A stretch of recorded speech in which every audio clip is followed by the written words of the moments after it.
जी सरवा की दिदिया होवी पतरी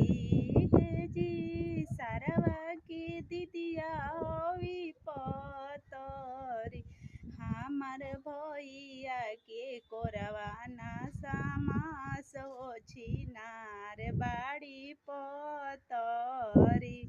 अमर भैया के कोरवाना समास हो छिनार बाड़ी पतरी छिनर के लहंगा उघार जब देखेला